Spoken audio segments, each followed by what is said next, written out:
Mais um episódio do nosso podcast Jornalismo Esportivo Além do Óbvio. Eu quero agradecer demais esse retorno que você tem dado. Esse é o segundo episódio da retomada que eu tô tendo e muitas mensagens, o pessoal que assiste em vídeo pelo YouTube ou o pessoal que ouve pelas plataformas de áudio fazendo alguma atividade, tá na academia, tá em algum lugar e tá ouvindo a gente. Muito obrigado, tá? O objetivo é justamente esse, é a gente fugir do óbvio, é a gente fugir da polêmica, trazer convidados que possam agregar, que possam ajudar. Então a gente vai nesse caminho, vai nessa toada. E hoje, mais uma vez, um episódio especial. Quem tá aqui já sabe, quem viu já a legenda, mas solta a vinheta pra gente começar.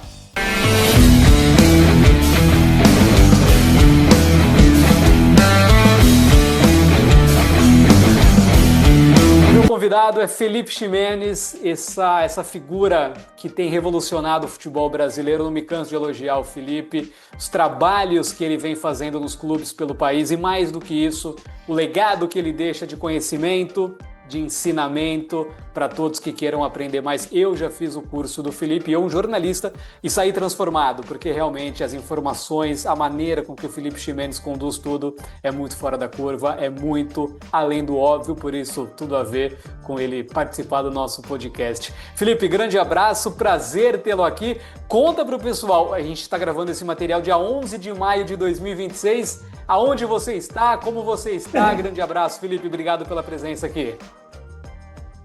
Marcelo, é um prazer estar aqui com você, dividindo. Falar sobre coisas além do óbvio é algo que me encanta e me move há muitos anos. Até quero cometer uma inconfidência para você aqui, antes de falar por onde eu ando. Eu, no ano de 2024, eu fiz 6 episódios. Eu sou colunista do Lance, né, como você já sabe, e eu fiz 6 episódios de um programa chamado Futebol Além do Óbvio. Então, eu acho que assim vai muito de encontro a tudo que eu penso. Você, além de um amigo, foi meu aluno, fez o meu curso. É um prazer estar falando aqui com você, estar contribuindo com o seu trabalho. E para que os seus ouvintes, seus telespectadores saibam, hoje eu falo aqui de Recife, onde eu estou como CEO do Esporte Clube do Recife, esse gigante, essa força da natureza do Nordeste. Estou aqui há quase 6 meses desenvolvendo o trabalho e muito feliz de estar podendo dividir esse espaço com você, Marcelo. Que legal, que legal. Ô Felipe, aqui a gente tem como filosofia debater ideias e não pessoas. E eu queria começar com você comentando sobre as habilidades de um diretor de futebol, de um CEO, de um executivo, enfim, a nomenclatura pouco importa, e sim essa atividade hoje, que de uns anos para cá ficou tão em voga, né, Felipe? Eu vejo em você habilidades de relacionamento, de comunicação, de liderança muito acima da média.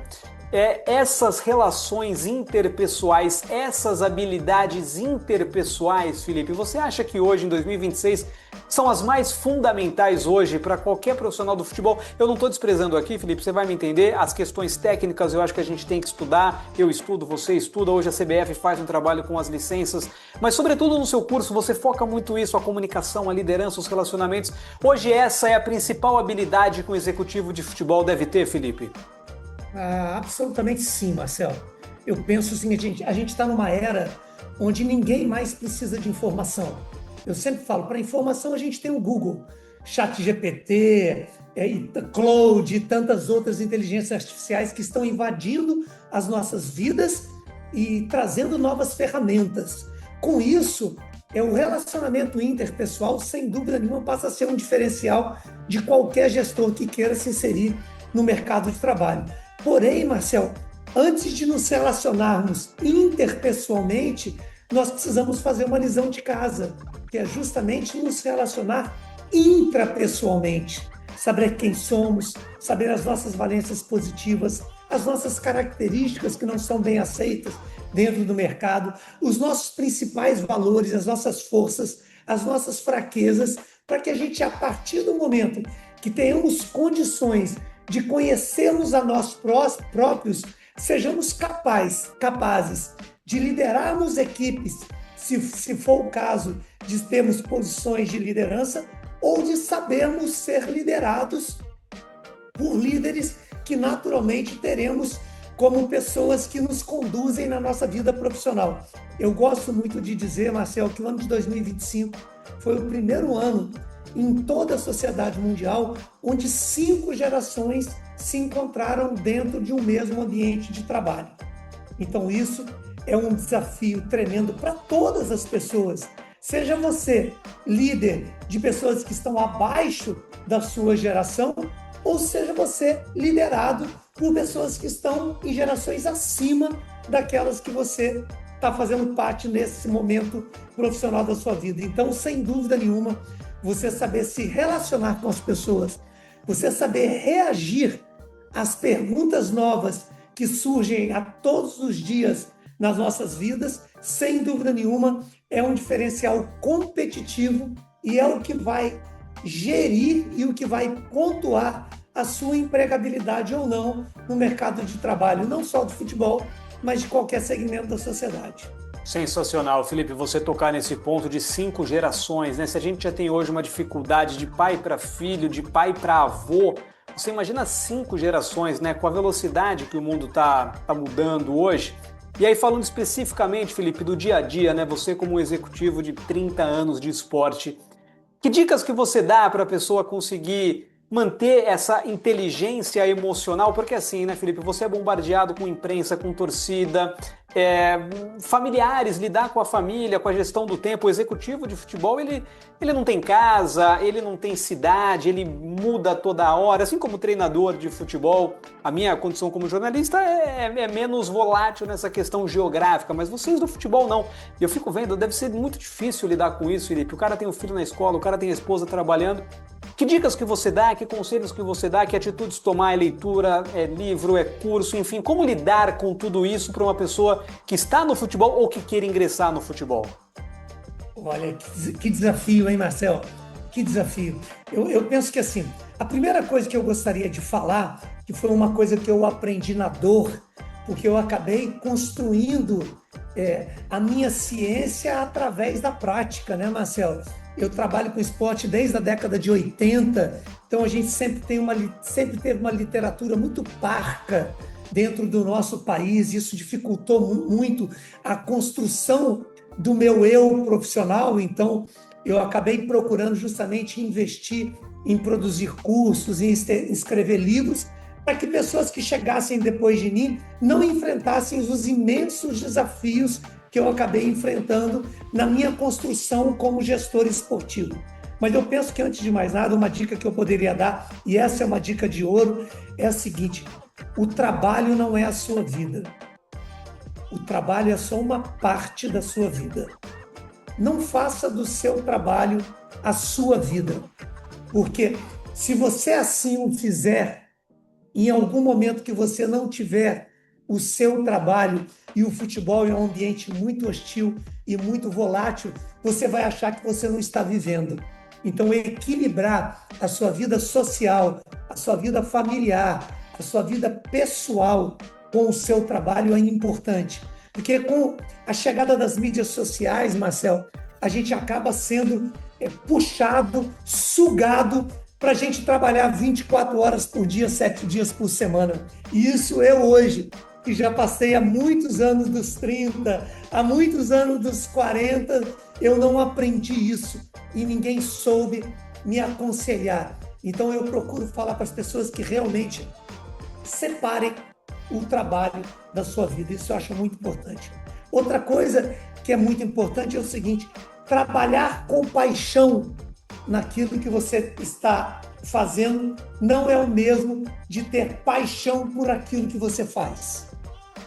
Isso é muito importante. Desenvolva outras paixões, escute mais músicas, leia mais livros, participe de outras áreas, de outros segmentos que não somente o futebol. Às vezes, a gente fica tão mergulhado dentro do futebol, achando que isso vai aumentar o seu nível de conhecimento e, na verdade, aquilo vai estar diminuindo o seu nível de conhecimento. Para isso, eu gosto de citar uma frase do icônico treinador José Mourinho, que ele fala: aquele que trabalha com futebol e se preocupa somente com futebol, pouco sabe sobre futebol. Então, eu acho que essas são dicas importantes para pessoas que querem de alguma maneira trabalhar com futebol, para pessoas que de alguma forma já trabalham com futebol. Eu penso que a gente tem hoje um universo de informações a nossas mãos, a poucos cliques, e a gente tem de realmente mergulhar e aprender com outros segmentos da sociedade para que a gente possa contribuir com o crescimento do futebol. Talvez sejam isso alguns toques, alguns conselhos que eu possa dar para quem está trabalhando no futebol hoje ou quer entrar. Ô Felipe, a sua fala ela tem um peso e uma importância tão grande, na minha opinião, porque eu me lembro, eu fiz o seu curso em 2024 e ali você tinha os encontros e não foi uma, não foram duas, foram várias vezes que os participantes ali, que são pessoas do futebol, são gestores, são treinadores, eles falavam que o seu curso, as suas lives eram uma espécie de hospital. Você até se emocionava com isso, porque ninguém vê, né, Felipe? Eu tenho um filho pequeno e tenho as escolinhas e eu que estou no futebol, trabalho há 22 anos na imprensa esportiva, eu sei que o futebol não é a Série A, eu sei que o futebol não é a Copa do Mundo que vai ter agora, a base do futebol, a maior parte, a esmagadora maioria. Felipe, a dificuldade é ganhar pouco, é dormir embaixo de arquibancada, é passar fome, é passar frio. Então você traz um viés, poxa, você está num clube grande, você gravita em clube grande há muitos anos, mas você sabe que não é isso. Então é essa resiliência, essa antifragilidade, que você usa muito esse termo também, do profissional do futebol, é algo fundamental, né, Felipe? Porque o fracasso, a desilusão é muito maior do que as pequenas vitórias que se vai tendo, né? Sem dúvida nenhuma, Marcelo. Você citou dois conceitos muito importantes e fico feliz que você ainda guarde isso na sua memória, né? Porque a palavra da moda ainda é resiliência, né? As pessoas falam muito de resiliência e eu gosto muito de falar de antifragilidade. Eu vou falar para o seu público, eu sei que naturalmente você domina, mas eu falo resiliência é a capacidade de suportar as porradas que a vida nos oferece. E antifragilidade é a capacidade de crescer com elas. Ou seja, responder positivamente aos ambientes de pressão. Eu acho isso muito diferente, muito necessário para as pessoas que estão no dia a dia vivendo esse ambiente. E, sem dúvida nenhuma, a realidade do dia a dia das pessoas que trabalham no futebol não é esse glamour que aparece no dia a dia das pessoas. E daí eu penso, sabe, Marcelo, que até para você atingir esse glamour, você precisa ter essa antifragilidade. Hoje, nesse mundo onde as pessoas perderam a capacidade de saber esperar, onde a gente vive a vida dos fast food, talvez eu venha realmente numa contramão que quem captar esse pensamento meu pode ter certeza vai largar na frente do que vem por aí no mercado. Hoje, Marcelo, antes da gente ter aquela ansiedade por alimentar melhores amigos de 2 meses, de mostrar a nossa melhor face para todas as pessoas, para de repente a gente já buscar um emprego mais rápido, a gente buscar uma recolocação no mercado em 1, 2 semanas, aquela tentativa de mostrar que está tudo muito bem, mas que você está precisando de um emprego. O que eu procuro passar para as pessoas é o seguinte: primeiro, se aproxime de pessoas que têm os mesmos princípios e valores que os seus. Depois, não se preocupe em mostrar o seu melhor lado, mas mostre todas as faces que você possui. Valorize a sua biografia, porque mais importante ou tão importante quanto as vitórias que você teve, é importante que você mostre os aprendizados que você teve com os tropeços e as derrotas que todos temos ao longo da nossa vida. Invista verdadeiramente, Marcelo, nos relacionamentos pessoais. Procure saber quem são as pessoas por trás dos currículos que todos nós colocamos no LinkedIn. E se você fizer isso com verdade, sendo genuíno, você pode ter certeza que quando uma oportunidade de trabalho aparecer, ela vai tender a ser mais duradoura e mais verdadeira. Porque quando você conhece uma pessoa, quando você respeita a pessoa, quando você já sabe quais são as características daquela pessoa, naturalmente, quando você começar a trabalhar com essa pessoa, você vai ter menos surpresas. Porque a maioria das vezes a gente fica escolhendo as palavras nos primeiros e no segundo encontro para depois mostrar quem realmente somos. Eu acho que isso vai ser um grande diferencial nessa década e nas décadas que a gente tiver pela frente no mercado de trabalho, Marcelo. Perfeito, Felipe, excelentes contribuições. Ô Felipe, entrando agora numa parte mais técnica, eu queria falar com você sobre SAFs. E você sempre foi muito cauteloso, né, Felipe, para falar de SAF, você sempre foi muito pés no chão, que não ia ser a salvação de tudo. Como que você enxerga hoje, Felipe, a situação das SAFs? E você tem uma teoria que eu acho muito bacana, você traz o curso e fica à vontade para falar também, que existem SAFs e SAFs, né? Não é só uma coisa uma coisa padrão. Como que você está enxergando em maio de 2026 as SAFs aqui no Brasil? Estão melhores, piores do que você imaginava? Qual o seu diagnóstico, Felipe, por favor? Olha, Marcelo, eu vejo que a SAF está caminhando dentro dos ciclos naturais de amadurecimento de uma lei dentro do nosso país. A lei da SAF, a Lei 14.193, ela foi aprovada em agosto de 2021, ou seja, a gente não tem nem 5 anos ainda de SAF, me desculpe, mas a gente já tem hoje, em maio de 2026, mais de 130 SAFs no Brasil. Olha só que coisa interessante. E, naturalmente, como eu já falava para vocês lá em 2024, quando a gente não tinha nem 3 anos de SAF, que a gente tem SAFs e SAFs. Por quê? Porque eu penso que antes da gente transformar um clube em SAF, as pessoas que estão preocupadas em fazer esse processo, elas precisam primeiro pensar no melhor modelo. Ou seja, vai ser uma SAF majoritária? Vai ser uma SAF minoritária para o investidor? Vai ser uma SAF que você vai ter uma cisão de CNPJ? Vai ser uma SAF que você vai construir um novo CNPJ? É uma SAF de um novo clube? É uma SAF de um clube centenário? É uma SAF de um clube que deve muito ou deve pouco? É uma SAF que você tem grandes resultados esportivos nos últimos anos ou maus resultados esportivos nos últimos anos? A partir do momento que você estruturou o seu modelo, você tem de escolher, Marcel, o melhor momento financeiro, econômico e esportivo do time que você está pensando em transformar em SAF. E depois que você escolher esse melhor momento, aí sim você deve buscar o melhor parceiro. O que a gente tem visto no futebol brasileiro, pelo menos nesses 5 primeiros anos, é que a maioria das SAFs se preocupou em encontrar o parceiro para depois ver o modelo e para depois tentar conciliar com o melhor momento. Então eu penso que hoje, com 5 anos, a gente caminhando para 5 anos de lei, o mercado já está mais maduro.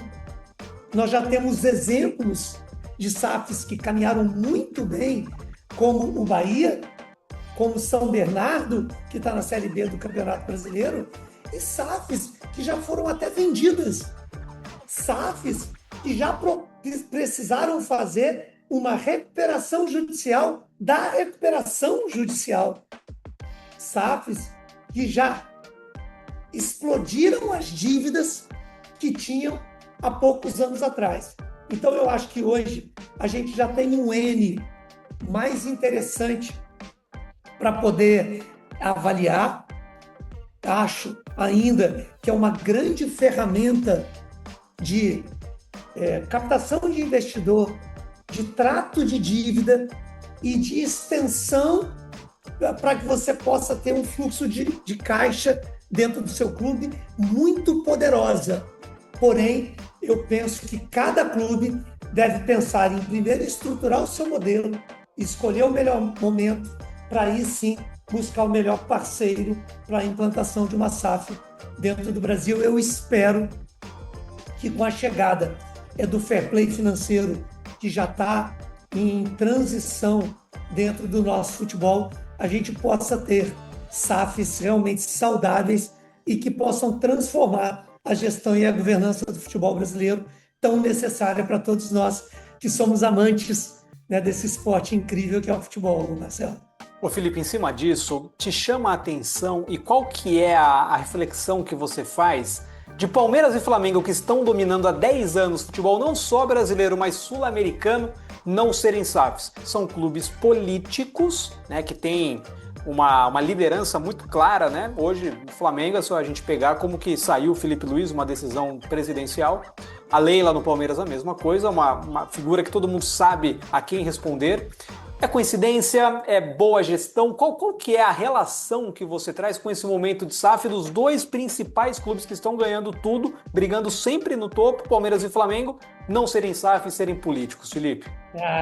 É muito interessante você entender o que está acontecendo no presente se você virar a sua cara um pouquinho para o passado, né? Tanto o Flamengo quanto o Palmeiras começaram os seus projetos de reestruturação dos seus clubes lá nos idos de 2012, né? O Palmeiras com o Paulo Nobre e o Flamengo com um grupo que teve o presidente Eduardo Bandeira de Mello, que eu tive a honra de trabalhar no Flamengo na gestão do Eduardo Bandeira de Mello, com todo um grupo de pessoas que se prepararam para transformar o Flamengo.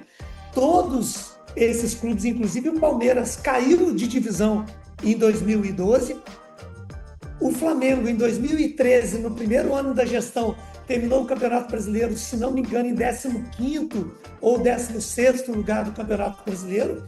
E mostra, Marcelo, que para transformar um clube, muito mais do que escolher ser ele associativo ou um clube SAF, o importante é que você transforme a gestão e a governança deste clube, né? Então a gente teve lá o Palmeiras com o Paulo Nobre, que fez 2 mandatos, passou o mandato para o Maurício Gagliotti, que fez também 2 mandatos, passou o mandato para a Leila, que também está nos seus 2 mandatos, e que isso fez com que o Palmeiras, com a sua gestão e governança tendo transformada, a gente segue tendo a figura de um presidente, porém, o clube ele não tem um impacto único e exclusivo das decisões mandatárias dos seus presidentes.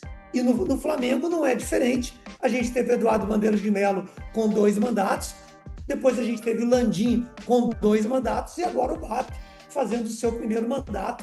E vocês veem, apesar das características de personalidades serem muito diferentes desses 6 presidentes citados nos 2 clubes, a instituição está acima das pessoas. Isso é muito importante. Eu acho que eles servem, sim, talvez não de exemplo, mas como fonte de pesquisa para outras grandes equipes, para que mostrem, podem escolher o caminho de SAF, mas também podem mudar internamente a sua gestão e a sua governança através das transformações estatutárias absolutamente necessárias para que a gente faça esses turnarounds destes clubes, e aí sim o clube escolher dentro da sua história, dentro da sua estrutura de gestão anterior, escolher a mudança que quer fazer para o seu caminho futuro. Perfeito, Felipe. Para encerrar o assunto SAF, e aqui de novo, eu não quero te colocar em nenhuma saia justa, eu quero só debater ideias para a gente entender o futuro. Eu estou aqui em São Paulo e assim, eu fico, Felipe, indignado, estarrecido, não sei qual é o termo ideal para definir isso. Por exemplo, com São Paulo e Corinthians, né? O Corinthians era para ser uma potência, Felipe. O Corinthians tem a maior torcida no centro financeiro do país, que é São Paulo, e ele gasta tanta energia com ele mesmo, com as brigas políticas, que ele não consegue sair do lugar, né? E até eu critico isso na própria imprensa. Eu falo, poxa, a gente parece que tem um vitimismo com o Corinthians. Ah, mas ó, Flamengo e Palmeiras estão bem. Ah, mas o Corinthians você sabe como que é, né? Poxa, o potencial do Corinthians é gigantesco. E o São Paulo também colocado ali em questões policiais no começo do ano, é o segundo presidente em menos de 10 anos que tem que sair por problemas internos, enfim. A minha questão é, Felipe, e eu já ouvi essa frase de muita gente, eu concordo em partes com ela, se o futebol brasileiro tiver a gestão profissional, certinha, azeitada, ele vira uma NBA. Com esses dois exemplos colocados por mim, Felipe, você concorda com isso? O nosso grande problema não é calendário, não é arbitragem, não é categoria de base, não é gramado, é também tudo isso, mas o grande problema hoje é essa gestão profissional, Felipe. Aqui, de novo, não é que eu colocar uma celeuma entre quem é profissional e quem é estatutário, não é isso, é pensar no bem do futebol. A gestão hoje é o calcanhar de Aquiles e se arrumar, vira NBA, Felipe? Cara, essa pergunta é muito rica, né, Marcelo? Daria para a gente fazer um podcast de 2 horas sobre isso, né? É muito difícil a gente dar uma resposta simples para uma questão que é tão complexa quanto as raízes da cultura do futebol brasileiro. Eu gosto muito de falar, você fez o meu curso, que uma cultura não morre, ela precisa ser enterrada viva, né? Então, eu penso que a cultura de clubes centenários, como é o Corinthians, como é o São Paulo, ela precisa, sem dúvida nenhuma, ser transformada na sua raiz. A gente precisa ter de pessoas que tenham forças necessárias para realmente transformar o clube, como aconteceu com o Palmeiras, como aconteceu com o Flamengo, através de pessoas, né? Então, eu penso que isso é fundamental. Eu acho que é um conceito importante que a gente precisa falar. A gente, às vezes, pensa que profissionalismo é sinônimo de competência e amadorismo sinônimo de incompetência. Não tem nada disso. Está cheio de profissional incompetente e cheio de amador competente. O que nós precisamos transformar é a gestão e a governança dos clubes. Isso sim a gente precisa fazer, seja através das mãos dos amadores, ou seja através das mãos dos profissionais, mas o que precisa ser transformado é a gestão e a governança de cada um dos clubes, respeitando a sua cultura, tendo consciência da dificuldade que é a gente tirar a teoria da prática. É muito difícil se transformar a cultura de um clube. Às vezes você não vai conseguir fazer em 1 ano, em 2, em 3, em 4, mas você precisa saber pagar o preço. E daí eu preciso fazer uma menção honrosa para pessoas como Paulo Nobre, para pessoas como Eduardo Bandeira de Mello, que souberam suportar, não 1, não 2, não 3, mas vários anos, né, de resultados esportivos não tão grandiosos como a cobrança desses clubes exigia, mas que hoje estão recebendo os frutos, colhendo os frutos de sementes que foram plantadas lá atrás. Então, são pessoas, são são paulinos, são corintianos, são gremistas, são colorados, são coxas brancas que já fizeram isso lá atrás, são rubro-negros aqui de Pernambuco, que precisarão ter força e antifragilidade necessárias para poder transformar isso, né? Isso não vai ser feito em 1 ano, que acaba acontecendo. O Corinthians, por exemplo, no ano passado, se não me engano, conquistou 2 ou 3 títulos. Mas será que o preço que ele pagou para conquistar esses títulos valeu a pena? É isso que a gente precisa se perguntar, e temos força para termos conversas difíceis dentro de casa. E nós, que somos players do mercado, não podemos fugir dessas perguntas, né, Marcelo? Para que a gente possa oferecer e mostrar que existem sim respostas para isso, mas que elas não são simples e não são rápidas. Sensacional, sensacional, Felipe. Você nunca se furta de falar, por isso que você é uma figura ímpar do futebol brasileiro. Ô, Felipe, já partindo para a parte final do nosso material, eu tenho uma ideia e eu queria compartilhar e te ouvir. Que para mim, Felipe, não é por acaso que nenhum time da região sudeste, aliás, fora da região sudeste, venceu pontos corridos. O último foi do Paraná, foi o Atlético Paranaense em 2001. Já se vão mais de 20 anos, Felipe, que nenhum clube venceu pontos corridos. Para mim isso não é acaso e não é só dinheiro. É também dinheiro, claro, mas é uma questão logística, Felipe. Como que você imagina, por exemplo, o Grêmio Internacional jogando 38 rodadas, 19 jogos fora, viajando a distância que eles têm que viajar? É um time do Nordeste. O Bahia, por mais que hoje esteja numa SAF, a gente resvalou no Bahia, ele tem que viajar muito. E aí a diferença, aquele 1, 2 pontos, Felipe, aquele descanso a mais que você vai ter por ter viajado mais ou menos, que vai fazer a diferença para você ganhar. Ah, o Inter quase ganhou em 2020. Pois é, quase ganhou. Será que não ganhou por causa dessa logística? Não faltaram 2, 3 pontos que daí o Flamengo ganhou? Por causa da distância que o time de São Paulo viaja, Felipe. Aqui tem todo mundo, tem o Bragantino. Olha um time do Rio de Janeiro. Ele viaja aqui para São Paulo, são 40 minutos. Então, para mim, não é acaso. Não é coincidência que só o Atlético Paranaense, quando não era pontos corridos, ganhou. Em 2001, faz 25 anos, Felipe. Faz 25 anos que um clube de fora da região sudeste não ganha. Eu queria te ouvir sobre isso. É logística também, porque é muito fácil falar que é dinheiro, né?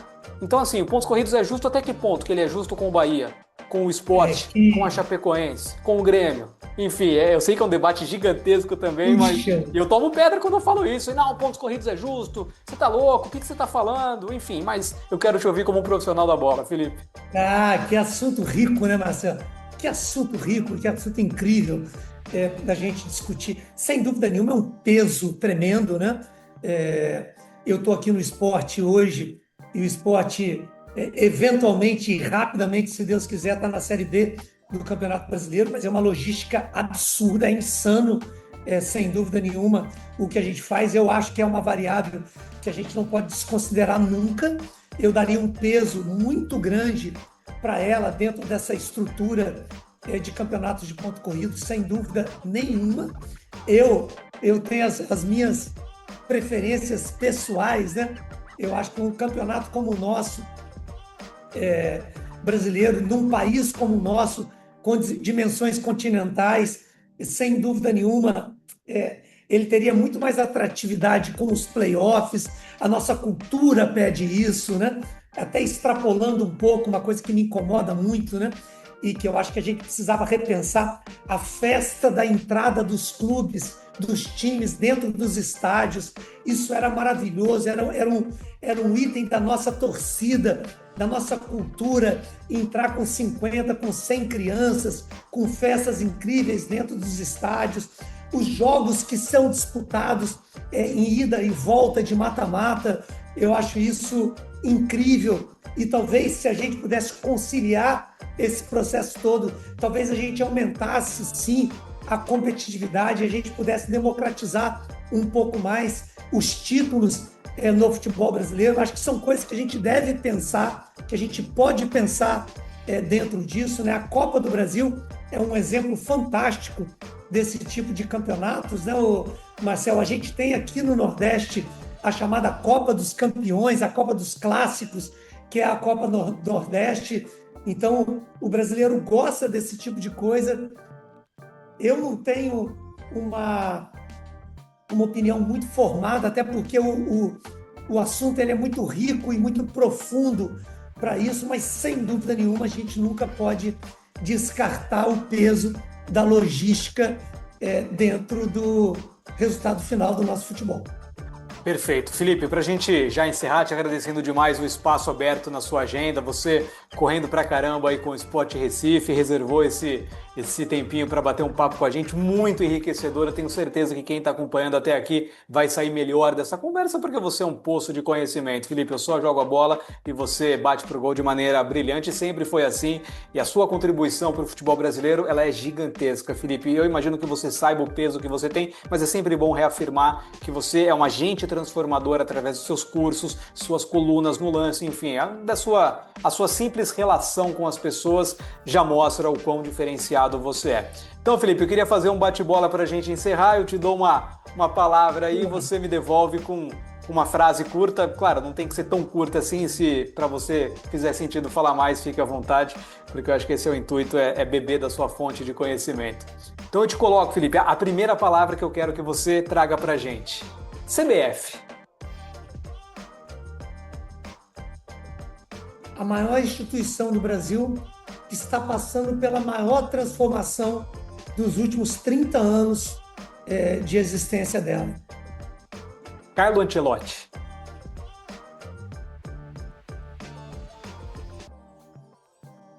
Um treinador acima de qualquer questionamento, que certamente está aprendendo a ser treinador de uma seleção nacional, que não é a mesma coisa, e eu espero muito que ele consiga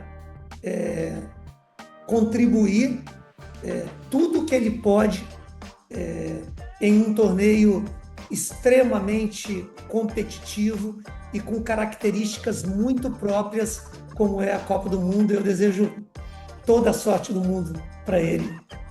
Em cima disso, até Neymar. Indispensável para a seleção brasileira, Você convocaria ele agora dia 18, Felipe? sem dúvida nenhuma. Por quê, Felipe? Me permita entender o porquê. Primeiro, pela característica do torneio Copa do Mundo, né? É um torneio eliminatório de pouco mais de 30 dias. É um torneio onde você precisa de ter estratégias jogo a jogo que podem fazer total diferença. A gente não está falando de uma contratação de um atleta para 1, 2, 3 anos de contrato, mas com um tiro curto. O Neymar, eu não tenho a menor dúvida que é o maior talento que apareceu no Brasil neste século. Eu penso que é o talento brasileiro, o primeiro talento brasileiro com repercussão mundial na era das mídias sociais. Isso faz com que a gente tenha uma percepção muito superficial do que realmente é o Neymar enquanto atleta, enquanto pessoa. É um atleta que eu respeito, que eu vi nascer, que eu acompanhei a sua carreira como um todo. Eu tenho certeza que, assim como o Messi, que foi quase tão questionado como o Neymar na Argentina, teve a chance de ter a sua última dança numa Copa do Mundo e acabou trazendo o título para o seu país. Eu acredito muito que o Neymar, neste torneio, ele tem todas as condições de ser este elemento.